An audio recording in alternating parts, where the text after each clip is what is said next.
How did you develop this style of filmmaking that is so personal to you and something that feels so intimate? Huge advantage I have is that I went to school for psychology. I love people and I love seeking to understand people, and I think that has helped me in the process of getting to know my clients and to tell their stories through film. I'ma get right in my bag. Why you gonna try to get mad? Everybody wanna keep up. Don't you know I move too fast? I'ma zip right past. Drip all on my swag. Hey everybody, welcome to the Wedding Film School show. My name is Jared. Welcome to another episode. We have a really great one for you today. Really excited to dive into it. As usual, Mr. Jason McCutcheon is with me. Hi, Jay. How you doing? Good. How was your weekend? My weekend was good, actually. I did a lot of grass things. That was not what I was expecting you to say.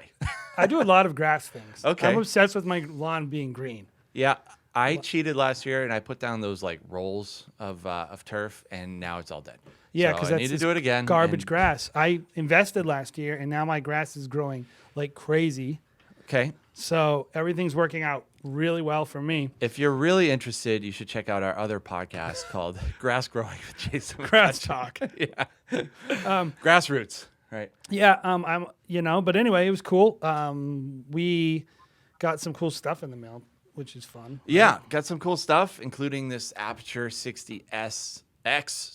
Screwed that up. 60X Lightstorm. Now, Aperture will never sponsor us. They kind of are. They kind of are. Do you want to tell them a little bit about it? Yeah, hey, so this thing is, I think, the hot property right now in the lighting world. And it's super bright. I mean, the build quality feels great, right? It does. And actually, this is I just pulled this out and put it in my hands 5 minutes ago. And it definitely feels heavier. It's definitely heavier than some other lights that we've used in the past. But it's dope, and we're going to be doing a giveaway, and we're doing one now probably, actually, if you're listening to this, of Aperture 60X. We're doing, in this same giveaway, we're giving away a Jean Weeble S. That just came in the mail. Yep. We're giving away a kit from Small Rig and a Rode Go 2. And, of course, our good friends at YOLO Box are giving us a YOLO Box. So you can win a bunch of stuff, like thousands of dollars worth of gear. And this is one of them. So we're super excited about this. We're going to be doing some reviews. It's going to be awesome. So really cool. Really a lot cool. of fun stuff going on around here. So we got really awesome guests today, Jessica Mertz. I remember I saw her work. I don't remember how I stumbled upon it. But I stumbled upon it. And, I'm always looking for, just a kind of a different perspective on something. And I remember connecting, she had this post, and it was, she's talking about, basically she said, hey, I want you to experience this. I want you to feel this. And it was this prompt, and she was talking about these people. And before I read the caption, I saw the image. And I remember thinking I got to get this girl on here, because I feel like this idea of posing, prompting, working with people is so cool. And so and it's something a lot of people need to learn on. So if you're listening today, we're going to be talking about that today, connecting with couples during sessions, making people feel comfortable, a bunch of other stuff too. But anyway, without further ado, I want to introduce Jessica. How you doing? I'm well, thanks for asking. So tell everybody about your company and what's the name and all that stuff. Yeah, I'm Jessica. I started Honey Fox Films a couple of years ago, and I shoot intimate weddings and elopements. Yeah, it's incredible. So we're going to be doing something, Jessica, with you. We're going to be, we do it with all our filmmakers. We do 3 questions. It's going to be intense. Are you ready for this? I'm feeling the heat already, but I think I'm ready. All right. So let's do 3 questions with Jessica Mertz from Honey Fox Films. All right, Jessica, question number 1 is, what is currently in your kit? All right, my kit. I keep my kit super simple and lightweight because I travel a lot. So I shoot on Sony a7 IIIs. As far as lenses go, I use a 50 for close-up detail shots. But most of the time, I have my 28 or 16 on. I am a big fan of those wide-angle shots, especially when I'm going to gorgeous national parks or seaside locations. And then as far as audio goes, I use Tascam lav mics, again, super small and simple, just can hook them up to my couples. And I use a Mavic Air for my drone. And what's a film that you've done recently that you're really proud of? I'm just proud of my couples from this last year and the way they have handled a different wedding climate with so much grace. But I think because of that, one of my favorite films was in Joshua Tree, and also there was one in Big Sur. And the reason why I like these wedding films so much is because the couple in Big Sur, it was just the couple. They had originally planned this destination wedding in Mexico, and they were really looking forward to celebrating with their friends and family, but instead decided to just elope. And the bride wanted to make the day really meaningful and memorable for her family members, even though they couldn't be there. And she had this really beautiful idea and surprise for her husband. Her husband's father would write them poems on special occasions in their life. And so she reached out to her future father-in-law and asked him to write a poem for the wedding day. And during their little first look moment, they listened to an audio recording of him reading that poem. And it was just a really sweet, sentimental moment where they were able to feel that connection with their family that was all the way on the other side of the country. And it really set the tone and the mood for the wedding day. That's awesome. So number 3 is tell us a little bit about the workshop that you have planned coming up. Oh, of course. I am really excited about this. I work with a photographer who I have shot a few elopements with, and we have planned a hybrid workshop retreat. And we're looking forward to it because we've never really seen somebody do something like this. So for the beginning of the experience, we'll be doing a workshop, and this is specifically for photographers and filmmakers who are maybe in the beginning stages of their journey as a photographer, filmmaker. It will also be really helpful for photographers who are hoping to become filmmakers. So we will have classes and some editorial shoots, and we're looking forward to making it a really personalized one-on-one experience. It's really important to me that the experience is tailored for the individuals who are coming. So even though we already have our classes prepared, we are going to be doing some one-on-one coaching and mentoring with the attendees who come to make sure that they can get the most out of it. And then the second half of the week, we'll be doing a retreat. And this is for anyone who came to the workshop who wants to stay and work on editing that content, but also any other creative individuals who would like to come and maybe get a little more content, bounce ideas, collaborate with some other creative individuals. Sounds super great. fun. If people want to find out more, do they go to a very specific website? Where can people find out more? Yeah, that's a great question. So if you go to my website, honeyfoxfilms.com, there is a tab for education, or you can go directly to honeyfoxfilms.com/workshop, and all the details for the workshop and retreat are there. If you're like me, you know that music can literally make or break a wedding film, and finding that perfect song can be a frustrating and time-consuming process. You need a song that drives your story forward, leaves space for your audio and images to breathe, builds up over time, and is just plain good.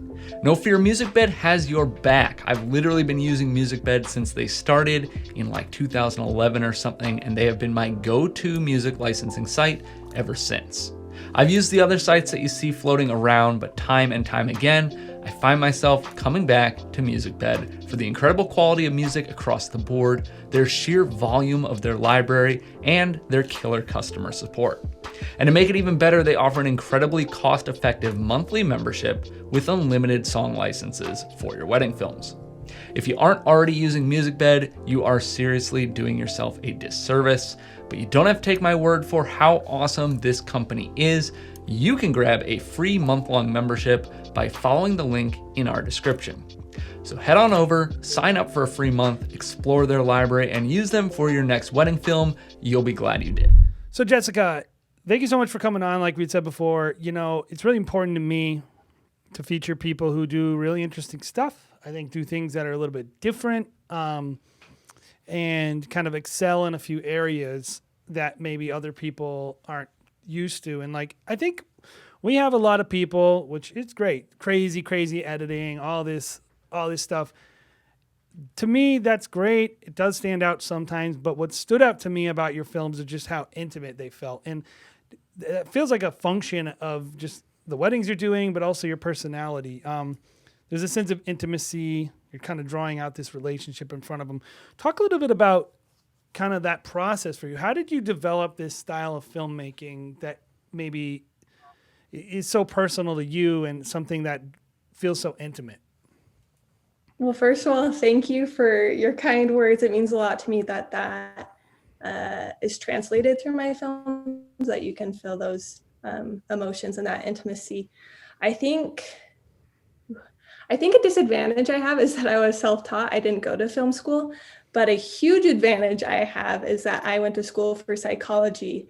So I love people and I love seeking to understand people. And I think that has helped me in the process of getting to know my clients and to tell their stories through film. That's totally interesting. I think that's completely interesting. Like, because I honestly, I think it's probably your biggest advantage though, because a lot of filmmakers out there, and I think it's prevalent in our industry, are only nerds, like only techie. Like, don't think of it like we have conversations all the time with our team. It's just like, don't just be a camera operator, be a storyteller, be someone who's thinking about the shots you're getting. So it's like, that doesn't mean just getting the most technical or like perfect composition. It's like the fact that while you're getting perfect composition of one thing, you're totally missing the fact that their dog is walking down the aisle and that might be important to them or whatever, like whatever is happening, just actually paying attention and understanding how it's going to be conveyed from a story element. I think that's so prevalent. How do you feel like when you're working with a couple, connecting with them, is that starting in the sales process for you, or is it how quickly are you drawing on those psychology skills? Yeah, I'm so glad you bring that up, because creating that intimacy with your couples begins long, long before the shoot or the wedding day. And if you're trying to approach and hoping to achieve this intimate relationship and experience while you're already shooting, then you're way too late. So fostering that intimacy or sense of closeness in any relationship comes from a place of respect and trust. And if you're trying to build that within 5 minutes before you start shooting them, it's just not going to work. Yeah. Can you tell me a little bit about, you mentioned in the 3 questions, like dad writing a poem to the couple, like how did that get started? Like how did that very specific, because that's not going to happen at every wedding. Was that you kind of asking questions and they were like, well, my dad writes poetry? Or like, can you unfold how that actually came about and talk a little bit about that? Because that's really interesting to me. Yeah, of course. So this whole process, like I said, begins all the way before your couples even reach out to you in your business and marketing. It's in your website copy. It's the way you present yourself on social media. It's the way you book your couples. And something really important for me is that first point of contact with my couple, they know that this experience is going to be personal. And I always let them know that I expect that we're going to be doing at least one video call, if not many video calls, to get to know each other so I can listen to them. And in my initial video call with them, I do about 10% telling them, educating them about my booking process, and the other 90% is listening to them and their love story and what their plans are for their wedding and kind of how they envision their wedding day to turn out and what they want their wedding film to look like and to feel like. And a lot of times they don't know exactly what it is. But if there's anything psychology taught me, it's the power in asking questions and letting them kind of sit with that discomfort and silence to find those answers within themselves. Yeah, it's funny. I have a ministry background, like in churches. So we're always dealing and teaching. I've taught high school for, since I was in high school. 15 years. He was my student, actually. Wow. And worked with students for another 10 to 15 years. So I totally can connect, not in a direct sense because I wasn't a psychology major, but it's all people. You're dealing with people. You're trying to help people to understand themselves, trying to help people to understand what they think and what's in their own mind. And, I think it's important to have a vision. And I do think it's important for you, the creative, to know what you want to make and where you excel. And it's okay, even on some level, I think, to impose your vision upon what you're making. But at some point, I think it is important, and you bring up a great point, which is at some point it always becomes about listening. and giving that person an opportunity and a space. And so that is really great that you bring that up, because like you bring up the space that happens when you ask a question and they think, right? You giving them that space. And I think the other thing I notice is it feels like there's a space in your portrait sessions. And I love that I forget how you worded it. You said you asked them a question about what it feels like to be in each other's arms or something like that. And like that sense of safety. And then you communicated that with the hands and the close-ups. And kind of how can people learn to give people space to be themselves and draw that out of them during like a portrait session? That's a great question. Like I said, I think it begins long before the portrait session. You have to have that connection, develop that trust and respect. But something important is knowing that when you're actually showing up the day of the shoot, the couple you're working with hopefully already has chemistry and intimacy, but you have no idea what situation they're coming from. They may have had a really bad day at work. They may have had a conflict with a family member. They may just not be feeling it. They may be intimidated by all of your gear. And so give your couple space to co-regulate. And co-regulation is something you do in therapy if you're going to couples therapy or family therapy. And a really easy way to do this with your couples is to have them just face each other, hold each other, however feels natural, look each other in the eyes, and try to match each other's breathing. I always prompt my couples to do this at the beginning of the session, to just look at each other, to try to match each other's breathing. And it's a really great opportunity for me to gauge kind of where they are at emotionally. If they're getting all squirmish and uncomfortable, then I know, okay, something's off and we need to like help them calm down. It gives them time to kind of connect. And then it also gives you kind of a moment to like adjust your gear, like back off and see how close or far away they feel comfortable with you being. Because sometimes couples, like if you're like 20 feet back, they're totally okay doing this co-regulation, but you start getting closer as they get more and more intimate and they start getting squirmish. So that's a really great way to help your couple feel comfortable, but also help you kind of gauge, what is the level of experience and comfort here with you and the couple. Well, that's such a good point, Jared. And something you always talk about is like you were talking about earlier, like the idea of listening, observing. Yeah. Like, Yeah. I think that's just like, I can tell in looking at your work when Jay was like, yeah, we're going to have Jessica on. I was like, she's a great listener. Like, you just said it, like you're listening by just physical cues, right? Like how is someone feeling comfortable? And I think a lot of times, like it's hard for us filmmakers to listen because we're so caught up in light, gear, like the whole production side that it's like hard to just really pay attention. And I think that's really, when you get comfortable with just knowing your stuff, that you can get over that and kind of forget about it and just have it be a part of your body, a part of your just natural like function. I think you can really hone in on that and be like, hey, what is actually going on? This is the most important part. Like, it's not necessarily all this like tech. It's what am I actually getting on camera and just making minute kind of changes to affect that. I think that's huge. And you can just tell you're such a good listener and you're a great asker of questions. Like the questions you ask on your Instagram, I know you're sending those questions to your couple like way beforehand, right? And so I was going to ask a psychology question. Yeah. So help us all grow. This is my theory on wedding filmmakers. Most wedding filmmakers are more tech, and so they're very focused on the gear. They're more technicians than anything. Most wedding photographers, like I've worked with wedding photographers who make tons of money, who barely understand their equipment because in their career, and it's okay, their work is great, by the way, but for them, it's always about connecting with people. And I think you have two different starting points. Filmmakers start with gear. Photographers usually start with posing babies or working with high school kids. Like from the very first thing you do is working directly with a person psychologically. Filmmakers, oftentimes, wedding filmmakers, event people, they're more cover an event. And they don't think, and you're coming from the approach of a photographer, almost like I'm working with a person and a psychologist. So you have a bit of an advantage. Most wedding filmmakers, though, are very uncomfortable with the idea of like giving space, getting couples to get connected in that moment. They're uncomfortable with everything about it. They just want to stand back there and just shoot, and hopefully no one notices them. Help us overcome our insecurities a little bit in working with couples and helping to create those moments for people. I don't know the best answer to this question.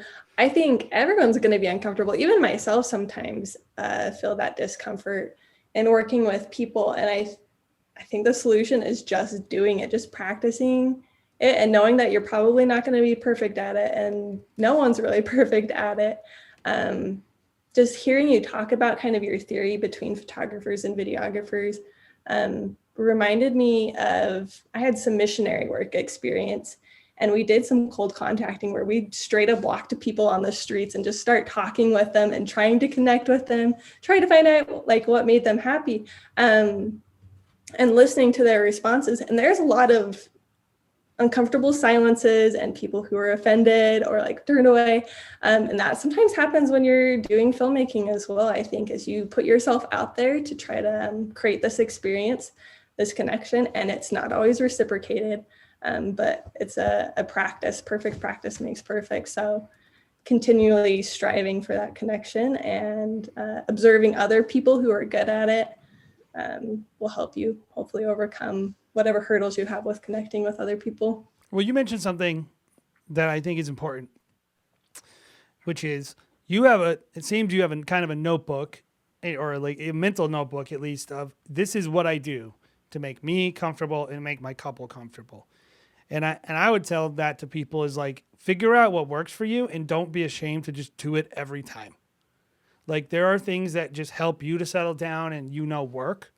Like for you, getting those couples to connect in that moment, when you talk about co-regulating and connecting the way that you want them to connect, that works. So I will say you're going to have to try some stuff, but try to figure out what works for you when you're connected with couples, posing, prompts. Like some things feel weird coming out of my mouth, and I'm like, I'm not comfortable saying that. But when I hear other people say it, I'm like, it's not so cool when they say it. But it's just like, I think trying to figure out like, how do I connect with couples is part of the journey, right? I think, Jessica, you mentioned it a lot, and probably one of the biggest takeaways so far is just like reaching out to people way beforehand. I think that helps me. Like, I think it will help them, of course. It's going to be huge for them because it's going to get them accustomed to the way that you are going to interact with them.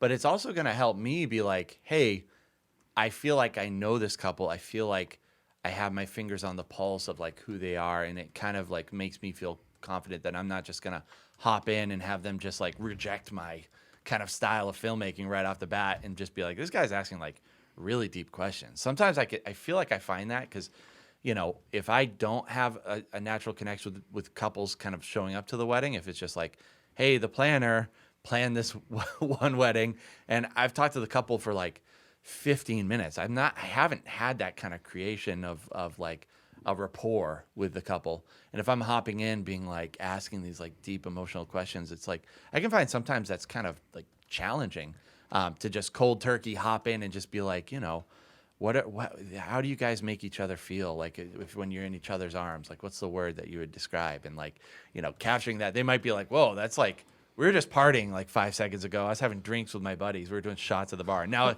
this random videographer is asking me such a deep question. Do you find that you attract people that naturally want to have those moments? Yeah. Or do you ever get these people that are like, what are you doing? Like, I don't want to do that. I don't know if I've had anyone resist that. And I think maybe that's just from the get-go, I make it really clear. And can I just say a game changer for me? I only started doing this about a year ago, was doing video consultations with my couples. Yeah. And then offering multiple ones throughout the process. So most couples book me for their wedding a year, maybe 2 years in advance. That's a really long time to go between that first point of contact and their actual wedding day. And you can't really develop such a close relationship if you're not actually contacting each other in between all the time.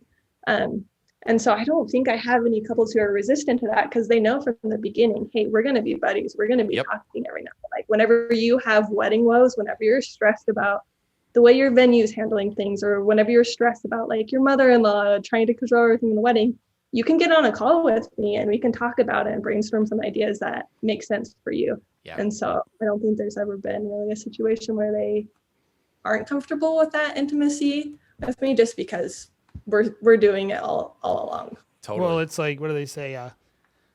Show what you want to grow.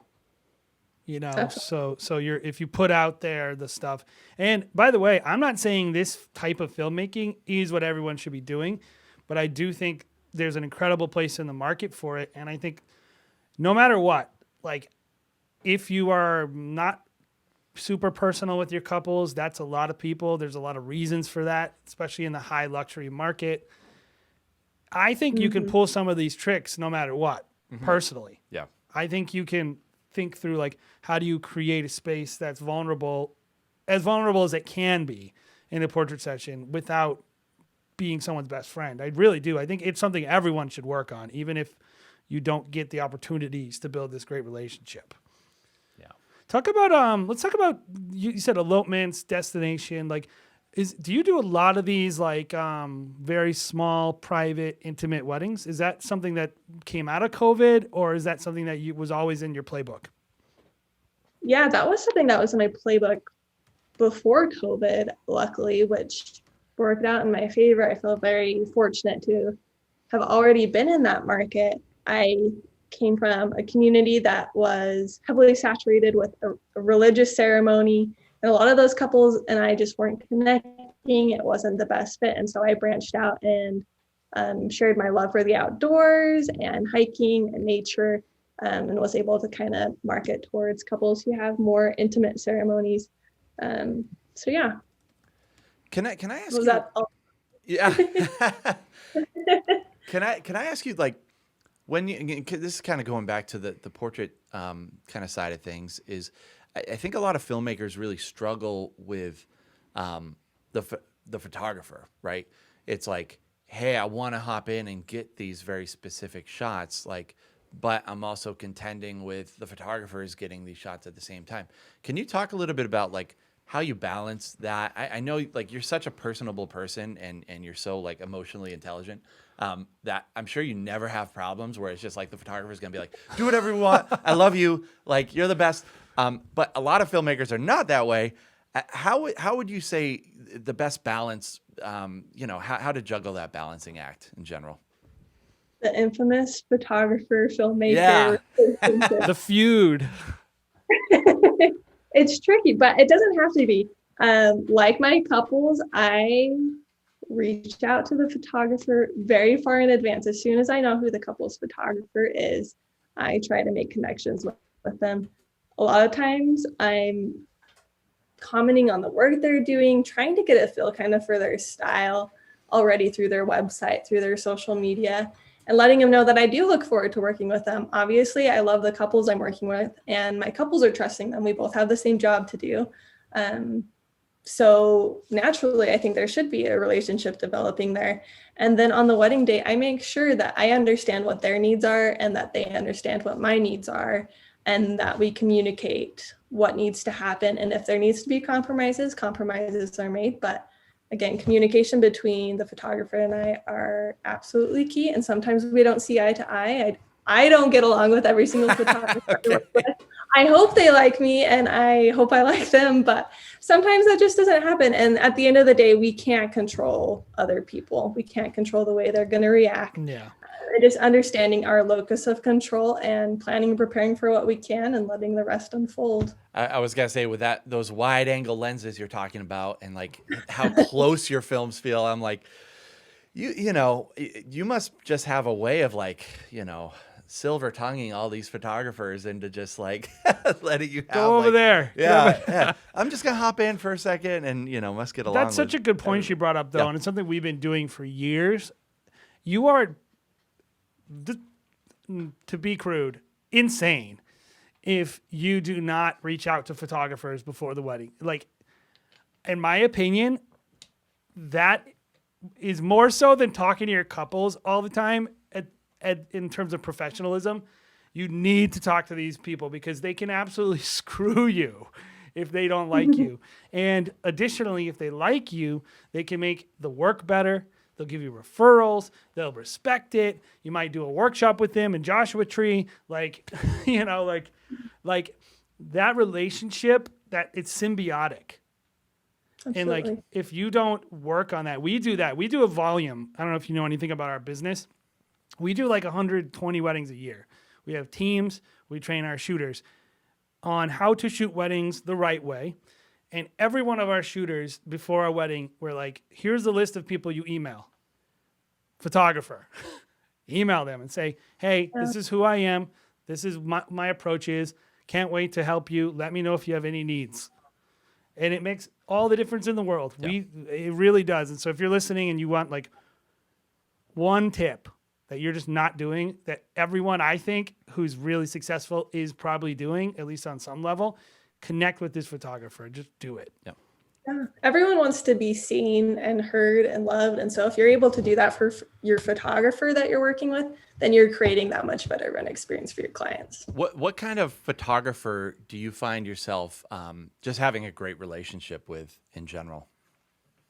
I love photographers who do movement-based poses. Sometimes I hear photographers say, oh, we do movement-based poses, and then they only do like one shot at the end where the couple's walking towards you. I'm like, no, that is not movement-based when you're like posing their chin. So I like couples or photographers who also enjoy movement, who are okay with me moving the couple around a little bit.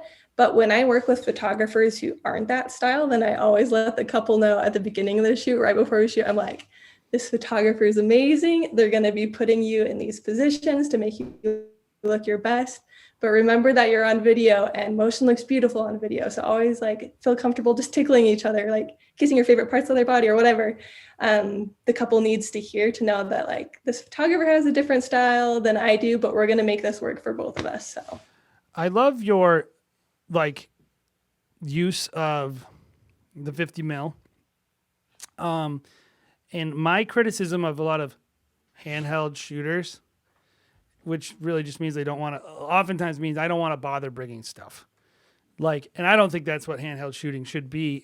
But the other thing I notice is they don't get close. Maybe enough. a part of it. No, it should be, do you want a certain look? Do you want a certain look? But not I think it definitely helps with, Sure. bringing less gear, which You is should want to important. make nice looking films. Which is important because it allows you to shoot more shots. If you bring less stuff, you get more shots. You should instead of carrying gear. get in there. Yeah. And I notice like you get in there. And I feel like that's a function of what you're doing to create that trust with that couple. So like, tell me about like, you're talking about space. Is that something you're always like, hey, I got to get this shot of your hands? Are you always going to get that shot? Or are you going to be like, no, this couple's not comfortable. I'm going to stay back a little bit. Like, how do you make those judgment calls on like how close is too close? right. And you brought up an interesting thing with the stabilization and like gear. And there's multiple reasons why I don't use anything big or fancy for me. But one of those key reasons is because I like to be able to get up close with a couple, and determining when and how long I can do that is entirely based on who I'm working with. For some couples, I can get in close with those sweet, juicy little hand makeout shots right from the get-go. They're already comfortable with me. I'm already comfortable with them. We're feeling it. But sometimes that doesn't happen till the very end of the shoot. And sometimes I can only be up with them for 1 or 2 seconds before I start to see them, kind of relax out of the pose. And so it just depends on who I'm working with, really. I love that. That's a great relax out of the pose is like,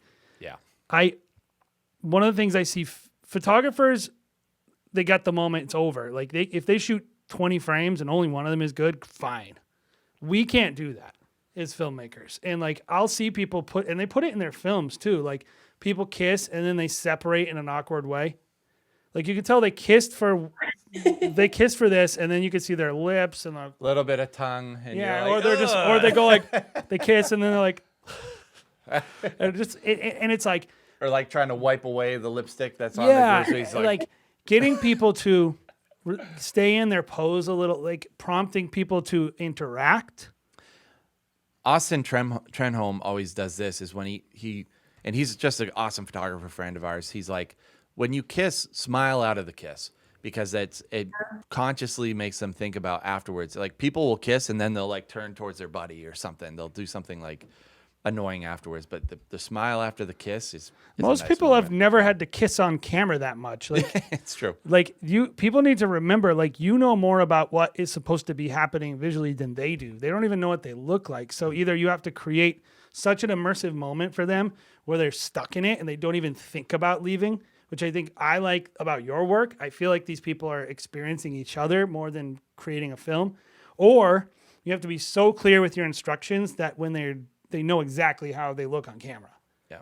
Like, anyway, that's my rant on posing. Yeah. But so, you know, one of the things I also think is fun about you and your brand is you do a lot of reels and things that I am very uncomfortable doing. Yes.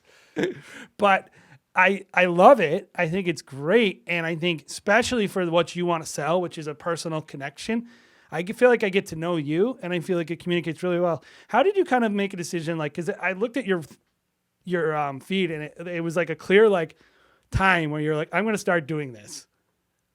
Right. How did you decide like, this is how I need to do? And then I stopped. Reels are a lot of work. So if you have not tried them before, even if you have, you already know they require a lot more time than it would be to just throw everything into Final Cut Pro or Adobe Premiere. But yeah, I knew I had a couple of messages I wanted to share with my couples or potential couples. And I tried to put myself kind of in their shoes and what they would want to know or understand about wedding planning or what the experience would be like working with me. And I just created some reels based off of those thoughts and ideas, but I don't know if I'll keep on doing them. I experimented a little bit with Reels and I experimented a little bit with TikTok and I attracted some different audiences on both of them, but it is a lot of work and people can be a little bit brutal with TikToks and Reels. I'm glad you brought that up. If they don't agree with you, so. I'm glad you brought that up. And I'm glad you were honest about that because like, I always look at that and I'm like, that's cool, but I could make a lot more money just doing anything else with my time. That's kind of been my thought. And I'm always thinking like, how is it important? Is it not important? And as a person who runs the type of brand you do, I'm glad you were honest about it. Cause the last thing I want to do is tell people you should all be making reels, but I did think it was cool the way you put yourself. I can't just like do like what to ask your videographer. Like You can't just just do that in every video and make and it you sell work. 10 weddings by doing that one reel. Yes. Well, I think it's really interesting the virality of Reels and TikTok. It's quite amazing. But the thing is you have no control over what is going to go viral or not. I posted the same videos on both my Instagram and my TikTok, and different videos performed better than others. So I did a TikTok on just like my favorite movies on TikTok. Took me like less than 5 minutes to make. It was definitely the easiest one I made. And it has like over 100,000 views and like people love it. I'm like, well, if that's what kind of content people want to watch, then I'm just going to quit my job and tell people what movies I like to watch, honestly. I don't know. It's an interesting platform, but I do think it's important to understand that like there is no like should or you have to in running a wedding filmmaking business. Whenever I hear somebody say like you should be doing Reels or you should be on TikTok or you should be doing XYZ with your business, I see that as a red flag, as there is no like one path to success. And if you are following and mimicking the same thing that everyone else has done, you're never going to be better than or be able to attract a different niche. And there's people who maybe aren't included in what's going on right now. So Yep, I love that. And it ultimately like we had a marketing firm, and kind of, I guess we still do, but it's all about people actually reaching out to you and like saying, I want to hire you. Yeah. You know, and like, you know, there's a lot of ways to that. And I do think, you know, it is good though to show yourself. And I think you've done a good job. When I looked at your feed, you know, if you look at Stop Go Love, our business, like it's intentionally brand focused. It's intentionally couples focused because we don't want to communicate the message that you're communicating. And when I looked at yours, it was very clear to me that the connection that we were making was with you. And so no matter what, whether you do reels or not, And I think if you want to go check her social media out, I really think you ought to, in terms of like, how can you communicate brand ethos and the personality of the filmmaker in an effective way? I think that is done very effectively on your social, actually. Well, thank you. I'm glad that comes through. I think people buy emotions and buy people. They don't necessarily buy the service or product you're selling. I mean, that's part of it, but It depends on who you're selling it to. When another filmmaker, they're going to go with the one who they feel like they know better and can trust more. Yes. Trust is what it's all about. Trust, of course, value, and of course, good films. Has to have good films. And you have good films too. I have a question, Jessica. I mean, in the last year, we've just seen so many different types of like elopement films and like cool, micro weddings.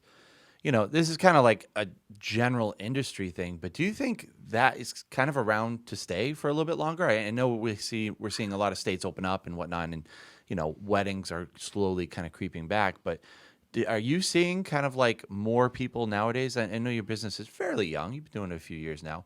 But do you see just a continual uptick in the amount of just kind of smaller micro weddings, even in 2021? I hope so. I think so, but I don't know. Yeah, I don't think any of us do. Yeah. But yeah, I think people are changing their idea of, or changing the narrative around what an elopement is and what it can look like. And that's exciting to a lot of people. I know personally, if I would have had this understanding when I got married, I would have done something like a micro wedding or an elopement, just because I'm naturally more introverted, and I would have enjoyed that experience with my family a lot more, I think, if we had kept things smaller. And so I hope people are seeing their friends and family members do these smaller micro weddings, and that this will be a trend that stays around for a while. But I who's agree. to say? I wonder about, because I mean, not to be cynical of people, but I am cynical of people, so whatever. But like the idea of like the big wedding as a mechanism to show off, which is a lot of what it is. Of course, there's some people who do it because they feel like they have to include everyone. There are a lot of reasons why people have big weddings. One of them is they want to show off. I do think you can show off equally as well with an incredible wedding film and a small intimate thing, and they can accomplish the same thing for save $100,000. So I do think on some level, if we as filmmakers can figure out how to capture that and communicate and storytell in a way that communicates to the couple's friends and family, like, hey, look at these people, look at this cool experience they had. You're included, but you weren't there and I didn't have to buy you dinner, right? I think that there will be some way that it will stay. I don't know that you're ever going to have like primarily elopements or primarily 10 people weddings, but like 50 people weddings, 70 people weddings, much smaller weddings. I think that is here to stay. Yeah, I think it's opened the door a little bit. Like, I know, same thing as you, Jessica. Like, if I was able to have a wedding of 50 people 4 years ago when we got married, I definitely would have done that. If it's coronavirus, I think, has given people a great excuse to have smaller weddings. Like, and I think now people seeing it played out, being like, wow, this actually was better. It was a lot nicer. I think hopefully that stays around. It makes sense that it would be nicer, right? Because you have like so much more open space to create with the couple. And the couple doesn't have the same level of stress. Like that one couple that we shot in the backyard. We shot one couple, 10 people, downtown Boston in their backyard, beautiful brownstone building. These, this couple, was well off, but it was like, they were like, we were going to have a 300-person wedding at the MFA in Boston.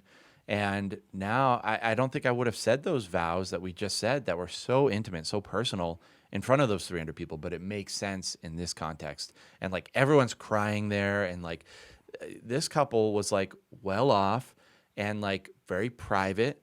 And it's just like, it's allowed us as creators to do something that's very unique. Like I do hope that kind of stays around to an extent, for sure. Jessica, thank you so much for joining us. Yeah. You have just such I didn't even know you were into psychology, but now it makes so much sense. But it's just such a unique perspective on wedding filmmaking. Jess, one question before we hang up is just like, what is one piece of advice that you would give to new filmmakers that are maybe trying to find either their voice or just how to communicate a certain message, like we've been talking about in their films? Wow. Whenever somebody asks for a piece of advice, I always go back to a particular experience I had as a teenager. I was a ballerina, and I had an audition I participated in, and I didn't get the role I wanted, and I was really disappointed. And one of the other dancers explained to me, sometimes you're a carrot and they were looking for a celery, which is kind of a funny analogy. I think she was just suggesting a carrot because people call redheads carrot tops. But I love it, and it stuck with me. It wasn't necessarily that the carrot was bad or that they didn't want the carrot to dance at all.